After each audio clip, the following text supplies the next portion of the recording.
What's happening, Hardscapers? Day 7 on this project, building some steps. We got 3 more steps to do, some landings and a little bit of tidying up work before we start preparing our base for pavers. Let's get into this. So nothing changed up here today. Ooh, that wind. But we've got our final 3 steps built. We've got this built up. We've got our caps placed, got some couple cuts to do, but got them dry fitted in place. This return here. So essentially we just need to put a little bit more A gravel, HPB, and then our pavers, but also gluing these caps, finishing up those cuts. We've got 2 more pieces here that we need to chisel to give them that rock face. So to give them this face up here, those 2, but like we've done that one, and the rest of them up there. We decided not to do a wall along this side just to match what we're doing down here. So essentially pavers against foundation, just keeping that consistent all the way up, and we don't need a wall there anyways. Got our 6 inches buried course of each step, as well as our wall. Now our wall is actually a lot higher than I wanted it to be here, and that's just because we're trying to balance hiding the waterproofing as well as coming up higher on this window well, because the client wants to hide it as much as possible. Just kind of trying to balance everything here. What I initially wanted to do before I started the excavation and exposing the waterproofing coming up on this steep of an angle was to do a 1-step landing, 1-step landing, and then to do most of my steps up in here. Plan changed a little bit, and what I ended up doing was making sure that we had 4 steps, hiding the waterproofing, getting high enough on this window well, and ensuring that the back of our tread is going to line up nicely with the edge of that window well.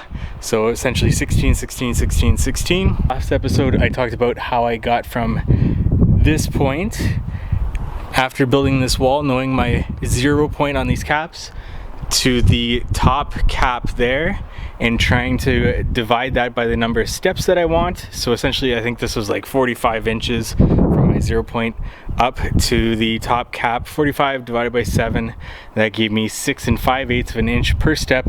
So it's just a matter of each step is 5/8 of an inch higher than the bottom step. So this 5/8 of an inch plus 6 inches plus cap, and then minus this cap gives me 6 5/8 of an inch, and then again 5/8 of an inch higher, and this 5/8 of an inch higher, and then all the way up there. Tons of geogrid in place, stabilize everything, make sure it's not going to move. And the geogrid, what it does, the geogrid gets placed below this unit and ties back 4 feet. And I try to do that with every step, especially with these long landings. So we've got geogrid here, and it ties back 4 feet into here. And this is going to stabilize these granules and prevent them from moving. Now, a lot of people think that it's a tie back. It's not. It's meant to just stabilize the material placed on top of it. So these granules interlock into the apertures or the openings of the geogrid and stabilizes them, so any movement gets reduced or spread out over a larger area with that geogrid in place, especially for retaining walls. Incredibly important. I try to curve this nicely as much as possible. Not much of a curve on this one, but it kind of curves up and into this to match the curve that will also go return to the driveway there. And we've got 7 nice steps here. So this will be natural stone cap, and we'll have natural stone cap as a return to that wall, as well as natural stone caps to going up there. And yeah, I think this turned out really well. It really starts to come into fruition, the vision for this at this point.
So the goal is 3 feet, not to encroach on this property line, and give a nice flowing curve down to a straight wall down there.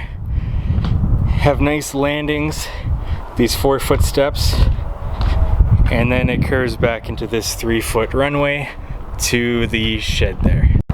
Next thing to do is to glue these caps down, get these caps in place, get our undercap lighting installed. I think we'll do 6-inch lights, 1 on each step all the way up, and that'll make good safety feature, especially with this drop off, which we will build up a little bit in here. But the lights will really provide safety as well as aesthetic appeal. Lighting, you can get never go wrong. Once the caps are in place, we can then start with pavers, and hopefully this is wrapped up in 2 more days, and then we can get started on the front garden. Much happier with the way this day turned out. Got a lot of work done. Really, the big picture's coming into play. Talked with the client, they love it. They're happy with the way it is turning out. So that's always a positive. I'm still trying to get used to this talking to this camera thing and just trying to vlog this more throughout the day and to talk to the camera more throughout the day rather than just at the end of the day and tying everything together. But I hope you enjoy this. I hope you found some sort of value out of this. Please like this video if you found it helpful, informative, entertaining, whatever it might be that you enjoyed it. Please give it a like. Comment below anything that you want to see more from these vlog series videos. Anything that you have questions about, whatever it might be, comment below please, and subscribe to this YouTube channel for more hardscaping content. Thank you so much for watching.